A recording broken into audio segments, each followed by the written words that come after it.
ఎప్పుడైనా గుర్తుపెట్టుకో, నువ్వు బాగుపడాలి అనుకుంటే జీవితంలో, భక్తిలోనైనా జీవనంలోనైనా పైకి రావాలి అని నీకుంటే, నీ మైండ్ ఒక విషయంలో చాలా జాగ్రత్తగా ఉండాలి. ఏంటో తెలుసా?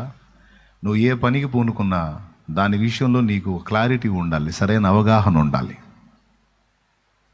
ఏ పనికి పూనుకున్నా సరే దాని విషయం స్పష్టంగా తెలుసుకునే మనసు నీకు ఉండాలి.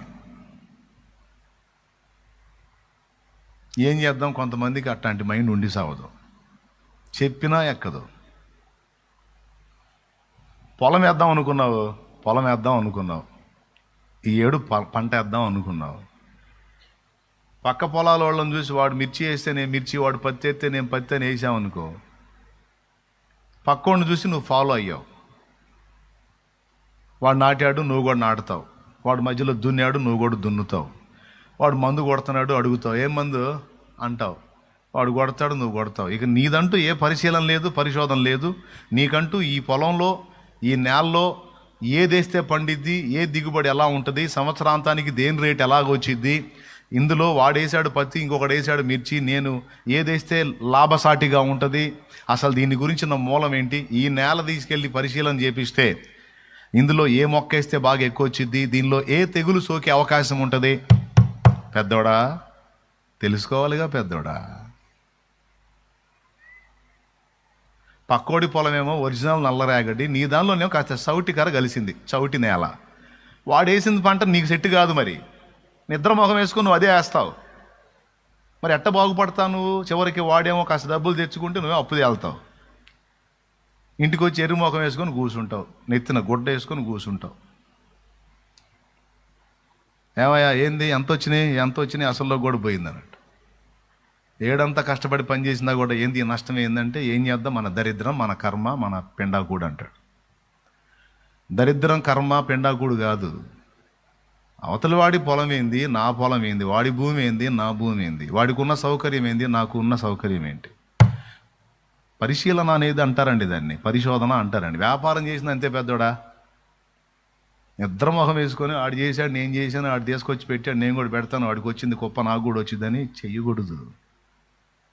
బతుకు పాఠం, జీవిత పాఠం చెబుతున్నాను నేను. ఏమైనా అర్థమవుతుందా ఇదన్నా, లేకపోతే ఇది కూడా బుస్సేనా? ఏమో వినేటప్పుడు బాగానే పెడుతున్నారు మొగలు తెగింటున్నట్టు, కానీ ఏం చేద్దాం, అడిగితే నా గాలి తీస్తున్నారు. ఏమర్థమైందంటే నీకు ఏమర్థమైంది, బ్రహ్మాండంగా చెప్పావు, బాగానే ఉంది, ఇంకేంది మరి.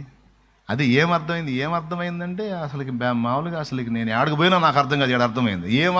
ఏమర్థమైందంటే అసలు ఇక నువ్వు మాట్లాడుతుంటే మామూలుగా ఉందా,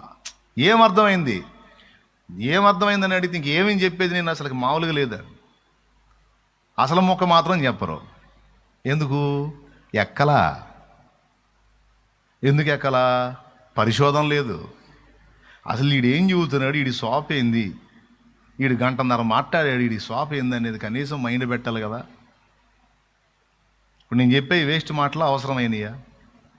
భక్తికే కాదు బతుక్కి కూడా అవసరమైనవి అని చెప్తున్నాగా. నేనైతే అట్ట చేయనండి. వాడు వేసాడు, నేను కూడా అదే వేస్తానని నేను వేయను. వాడు పత్తి వేసాడు, నా పొలంలో కూడా పత్తి వేస్తాను, నేను వేయను. కాస్త మట్టి తీసుకెళ్ళి పరిశోధన చేపిస్తా. ఈ నెలలో ఏది వేస్తే దిగుబడి వచ్చిందో చూస్తా.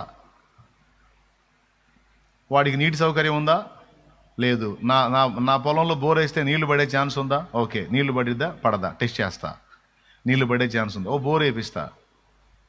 ఇయర్లీ ఒక సంవత్సరానికి ఒక పంట వాడేస్తాడు, నేను సంవత్సరానికి 3 పంటలు వేయటానికి నాకు ఎలా అనుకూలంగా ఉంటుందో వెతుక్కుంటా.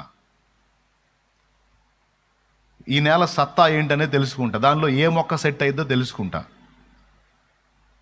అవతలోడు పత్తి వేసాడు, అవతలోడు మిర్చి వేసాడు, నేను అవసరం ఉల్లిపాయ వేస్తా. వాడు పత్తి వేసాడు, నేను పత్తి వేయను, వాడు మిర్చి వేసాడు, నేను మిర్చి వేయను, ఉల్లిపాయ వేస్తా. అవసరం అయితే పెద్ద ఉల్లి వేస్తా. దానికి ఎలా సస్యరక్షణ చర్యలు చేయాలో చేస్తా, కష్టపడతా.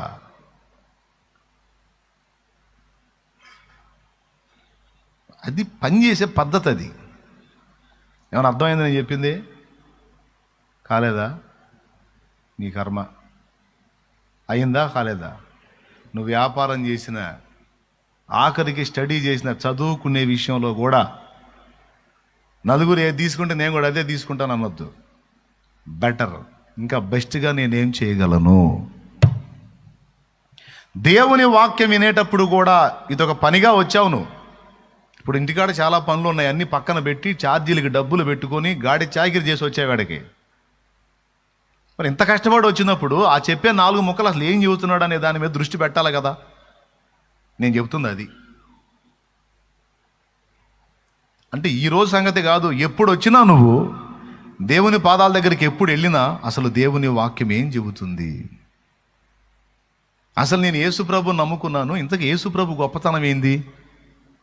అంతకుముందు చాలామంది విగ్రహారాధనలో ఉన్నారు, వేరే వేరే భక్తి మార్గాలు ఉన్నారు, వాటన్నింటి వదిలిపెట్టి ఇటు ఎందుకు వస్తున్నారు? వాళ్ళ దగ్గర లేనిది ఏమిటి, యేసుప్రభు దగ్గర ఉన్నదేంటి? దీన్ని పునాది సత్యం అంటారు, బేసిక్ పాయింట్. నేను చెప్పింది నిజమా కాదా? ఎందుకు నమ్ముకున్నామంటే జబ్బు తగ్గిందని, అప్పు తీరిద్దని, సమస్యలు పోతాయని. కొంతమంది విరక్తితో వస్తారు. విగ్రహారాధనలో ఉన్నప్పుడు వాళ్ళ కుటుంబంలో ఎవరో ఒకళ్ళు పోతారు, చనిపోతారు అనుకో, ఆ చనిపోయారన్న విరక్తితో వస్తారు. హే నేను మొక్కనాటికి ఏం చేశారు నాకు, నా బిడ్డ ఇది అయిపోయింది, లేదా నా భర్త పోయాడు, నా భార్య పోయింది అని విరక్తితో వచ్చేవాళ్ళు విరక్తి భక్తులు అన్నమాట. ఆ విరక్తితో వచ్చి కూర్చుంటారు చర్చిలో. ఎందుకు వచ్చామంటే అవి నమ్మాను, అవి నా బిడ్డను చంపేసింది, వేస్ట్, నేను వాటికి మొక్కను, నేను యేసుప్రభు దగ్గరికి వచ్చేస్తాను. ఇక సంవత్సరమైనా సరే డైలాగ్ అదే, కక్షతో, వాటి మీద కక్షతో వచ్చి కూర్చుంటారు. కాదా? లేరా విరక్తి భక్తులు కొంతమంది, సమస్యల నుంచి పరిష్కారాన్ని వెతుక్కునే భక్తులు కొంతమంది. పిల్లలు పుట్టలేదు, అన్ని తిరిగామండి, గుళ్ళు గోపురాలు అన్నీ తిరిగాం, పుట్టలేదండి, చర్చికి వస్తే పుడతారు అన్నారండి, అందుకని ఈ మధ్యకాలంలో వస్తున్నామండి. తండ్రి సన్నిధి పరిచర్యలో ఒక పద్ధతి ఏమిటంటే, అందరూ పాస్టర్స్ చాలామంది ఉన్నారు కాబట్టి అందరికీ ఉపయోగపడుతుందని చెప్తున్నా.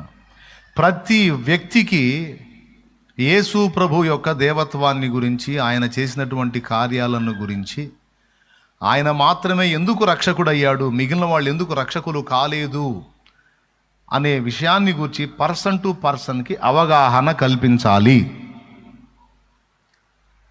ఆ అవగాహన అనేది ఒక వ్యక్తికి ఏర్పడితే వాడికి అడవిలో వేసినా సరే వాడు చెడిపోడిగా. సబ్జెక్ట్ అర్థం కావాలి, బేసిక్స్ అర్థం కావాలి, అర్థం అయితే వదలడిగా. అర్థం కాకుండా రోగం తగ్గితే దేవుడని వచ్చాడు అనుకో, మళ్ళా రోగం వచ్చిందంటే అడ్రస్ ఉండడు. తమ్ముడా, అవునా కాదా? రోగం తగ్గింది కాబట్టి హల్లెలూయా హల్లెలూయా అన్నాడు అనుకో, మళ్ళీ ఇంకా డబల్ రోగం వచ్చింది అనుకో, ఇక ఆ మధ్యలో కనపడ్డే, ఏందో చర్చికి పోయినా వచ్చింది కానీ నాకు, నేను రాలేపో అంటాడు. అప్పు తీరింది అని ఒకడు దేవుణ్ణి నమ్ముకుంటే మళ్ళీ అప్పు అయిందంటే వాడు కనపడ్డం. ఎందుకంటే అప్పు బేసిక్ వాడికి, జబ్బు బేసిక్ ఇంకొకడికి. చర్చికి వస్తే బిడ్డ పుడతారు అని అనుకున్నాను కాబట్టి వచ్చాను, బిడ్డ పుట్టింది, ఓకే. ఆ పుట్టిన బిడ్డకి ఏమన్నా అయిందంటే మళ్ళీ కనపడరు. ఇక ఏం చేశాడు యేసుప్రభు? ఆయన దగ్గరికి వస్తే బిడ్డని ఇచ్చాడు, తీసుకున్నాడు, ఇంకేముంది నాకు, నేను రాలేపో అంటారు. ఇప్పుడు పునాది ఇదేనా? వాటి కోసమే యేసుప్రభుని వెంబడించాలా? అదే బేసిక్కా? మీరు చెప్పండి. అదే మన పునాదే?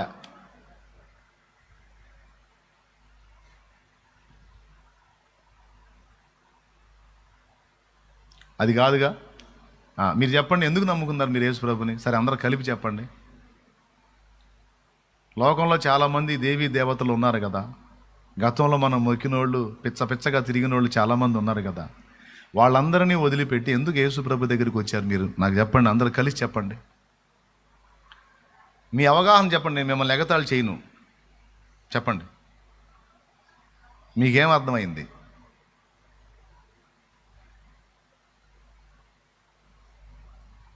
మీకు దండం పెడతానండి, నోరు తెరిచి చెప్పండి. ఎందుకు వచ్చి కాళ్ళు పట్టుకోమంటారా? మరి చెప్పరే, నోరు తెరిచి చెప్పండి, పర్లేదు చెప్పండి.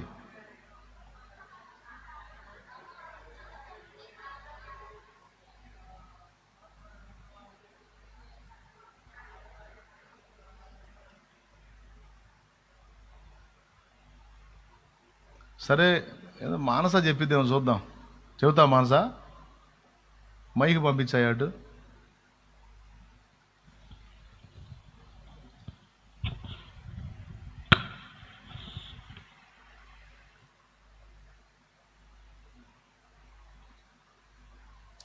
పరమతాన్ని దూషించకుండా చెప్పమ్మా, ఏం చెబుతావు చెప్పు.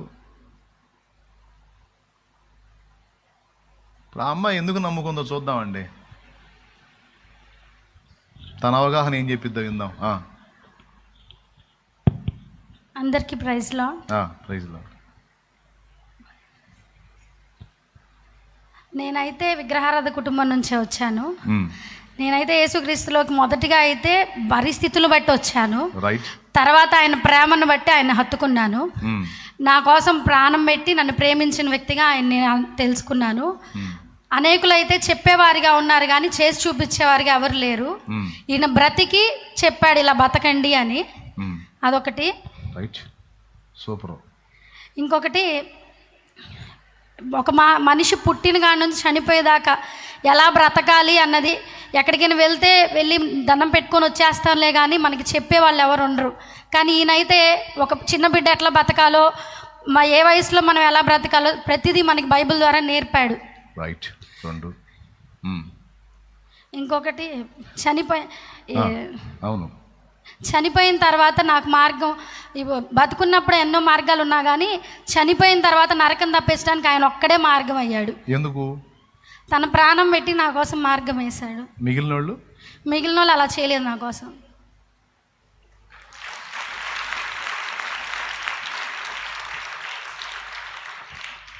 యేసు ప్రభు పాపాన్ని తీసివేయగలడు అంటే ఎలా తీసివేయగలడు? మిగిలిన వాళ్ళు ఎందుకు తీసివేయలేకపోయారు? యేసు ప్రభు మాత్రమే అలా తీసివేయటానికి ఆయనకున్న హక్కు ఏంటంటే, మిగిలిన వాళ్ళు మన పాపాల కోసం చనిపోలేదు, యేసు మన పాపముల నిమిత్తము చనిపోయి తిరిగి లేచెను.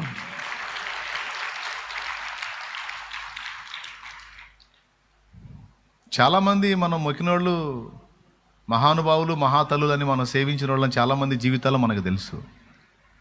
వాళ్ళ జీవితాలు ఏందో వాళ్ళు జీవించారు, కానీ మన పాపముల కోసం ప్రాణత్యాగం చేసి మనకు పొందాల్సినటువంటి శిక్ష తమ పొంది మనకు రక్షణ ప్రసాదించిన వ్యక్తులు ఒక్కళ్ళు లేరు. ఉంటే మనం సేవించవచ్చు, కానీ మనల్ని రక్షించడం కోసం తమను తాము ఆహుతించుకొని ధర్మశాస్త్రం ప్రకారం మనం పొందాల్సిన శిక్ష తమ మీద వేసుకొని మనకు బదులు వెల చెల్లించి తిరిగి లేచిన వ్యక్తులు ఒక్కళ్ళైనా లేరు. అది యేసు ప్రభులో కనపడింది. ఇది మనవాళ్ళు కూడా చెప్పారు. పూర్వం ఆర్యులు జంతు బలులు అర్పించారు. మనందరికీ తెలుసు, అది జంతు బలులు అర్పించారు. ఇప్పటికి కూడా కొన్ని ప్రాంతాల్లో బలులు అర్పిస్తూనే ఉన్నారు. జంతు బలులు జాతరల్లో, అక్కడక్కడ కొలుపుల్లో దేవర్లకి మేకల్ని, గొర్రెల్ని, పొట్టేళ్ళని బలిస్తూ ఉన్నారు. ఐడియా ఉందా? ఇప్పటికి కూడా ఈ పద్ధతి ఈరోజు కొత్తగా వచ్చింది కాదు, పురాతనమైన పద్ధతి. ఆరంభం నుండి కూడా మనుషులు అనుసరిస్తూ వచ్చిన పద్ధతి. ఈ సిస్టమ్ దేవుడే ఏర్పాటు చేశాడు. ఇది వింత. ఈ సిస్టమ్ దేవుడే ఏర్పాటు చేశాడు. ఏంటంటే, మనుషులు పాపులు గనుక పాపి అయిన మానవుడు తన పాపాలతోనే దేవుని దగ్గరికి చేరటం సాధ్యం కాదు. ఇప్పుడు అతడు దేవుని దగ్గరికి వెళ్ళాలి అంటే తన పాపాలు తనకు అడ్డుబండలుగా ఉన్నాయి. అందుకని దేవుడు చూపించిన పందా ఏంటంటే, ఇప్పుడు మేమేం చేసేవాళ్ళం అంటే, అంతకుముందు మేము లోకంలో ఉన్నప్పుడు మేము జాతరలకు వెళ్ళేవాళ్ళం. మా ఫ్యామిలీ మొత్తాన్ని కలిపి ఒక పొట్టేలుని తీసుకుంటాం. మా ఫ్యామిలీ మొత్తాన్ని కలిపి ఒక పొట్టేలు తీసుకెళ్ళి అక్కడ ఉంచి, ఇదిగో మా అందరి దోషాలు దాని మీద, వాస్తవంగా మా పాపాలకు మేము చావాలి, కానీ మాకు బదులు, మా కుటుంబానికి బదులు ఇదిగో ఒక పొట్టేల్ని నీకు బలిగా, అంటే ఏంటి, మాకు బదులు ఇది అని దాని రక్తంతో ఆ దేవరిని సమీపించేవాళ్ళం మేము. ఇప్పుడు యేసు ప్రభు గొప్పతనం ఏంటంటే, మా కుటుంబ పాపాల కోసం ఒక గొర్రెపిల్ల బలైనట్టు ఈ లోకం అనే కుటుంబం పాపాల కోసం మన లోకములో ఉన్న మనందరం కూడా ఒక ఫ్యామిలీ. కులాలు, మతాలు మనం కల్పించుకున్నాయి, కానీ అందరూ ఆదాము అనే ఆ మొదటి మనుషుడి నుండి వచ్చిన వాళ్ళే. దీనికి సైన్స్ కూడా సపోర్ట్ చేస్తుంది. ఎందుకంటే బ్లడ్ టెస్ట్ చేసినా అది వాస్తవం అని తేలుతుంది. అంటే ఒకరికొకరికి రక్త సంబంధం ఉంది అని. For example, O positive blood group వాళ్ళు చేతులు ఎత్తండి. నా బ్లడ్ ఓ పాజిటివ్ ఉన్న వాళ్ళు చేతులు ఎత్తండి. రైట్. నా భార్య బ్లడ్ గ్రూప్ ఓ పాజిటివ్, అంటే మీకు ఆమెకి రక్త సంబంధం ఉంది. రైట్. ఏ పాజిటివ్ వాళ్ళు చేతులు ఎత్తండి. నా బ్లడ్ గ్రూప్ ఏ పాజిటివ్ అని. ఏ పాజిటివ్ వాళ్ళు చేతులు ఎత్తండి. ఇట్టగా అది ఇట్ట రైట్. నాది ఏ పాజిటివ్ బ్లడ్ గ్రూప్. అంటే మీకు నాకు రక్త సంబంధం ఉంది. కులం గిలం బుస్సి. ఇక్కడ కులం బుస్సే. ఏ పాజిటివ్ ఎంతమంది ఉన్నారు? మనం రక్త సంబంధి. బ్లడ్ నాది కూడా అదే. దేవునికి స్తోత్రం కలుగునుగా. ఇప్పుడు మన రక్తం అంతా కలుస్తుంది అంటే మనందరం కలిసి ఒకరి నుండి పుట్టిన వారమే. కాబట్టి ఈ భూమి మీద ఉన్న జనావళి మొత్తం ఒకటే కుటుంబం. ఒప్పుకుంటారా? నా ఓన్ ఫ్యామిలీ కోసం ఒక గొర్రెపిల్ల బలైనట్టు ఈ భూమి మీద ఉన్న మొత్తం కుటుంబం అంతటి కొరకు దేవుని గొర్రెపిల్ల అయిన యేసు బలై తిరిగి లేచాడు. Praise the Lord. హల్లెలూయా. ఇలా మన పాపముల కొరకు ప్రతిగా ఒక గొర్రెపిల్ల బలైనట్టు దేవుని గొర్రెపిల్లగా యేసు బలై తిరిగి లేచాడు. ఈ విధంగా ఈ జగత్తు అనే కుటుంబం కోసం బలై తిరిగి లేచిన దేవి కానీ, దేవత కానీ, దేవుడు కానీ ఇంకొకళ్ళు ఎక్కడ కనబడని కారణం చేత అన్నీ పక్కన పెట్టి నా పాపముల కొరకు ప్రాయశ్చిత్తం జరిగించినటువంటి యేసు వద్దకు నేను వచ్చానండి. ఇందాక మానస చెప్పినట్టు నేను కూడా సమస్యలతోనే దేవుని దగ్గరకు వచ్చినా, ప్రభు దగ్గరకు వచ్చినాక మీలా కూసోలా, ఏదో వచ్చాం కాసేపు కూర్చున్నా లేచిపోదాం అన్నట్టు కూసోలా. అసలు ఈయన గొప్పతనం ఏంటి? ఈయన జస్ట్ రోగాలు తగ్గిస్తాడా, అప్పులు తీరుస్తాడా, సమస్యలు తీర్చేస్తాడా, లేకపోతే ఇంకెంతకు మించి ఏమన్నా ఉందా అంటే అవన్నీ చిన్నవి. వీటన్నిటికంటే డేంజర్ నరకం. ఆ నరకం నుంచి ఆత్మను రక్షించడానికి ఇదిగో ఈయన మన పాపాలు తన మీద వేసుకొని మోసి ప్రాణం పెట్టి సిలువలో చిత్రవాదను అనుభవించి చనిపోయి సమాధి చేయబడి లేఖనముల ప్రకారం 3వ నాడు తిరిగి లేచి మన పాపములకు శాశ్వత విమోచన కలిగించిన ఏకైక వ్యక్తి యేసు ప్రభువుని అర్థమైంది. అది బేసిక్ పాయింట్.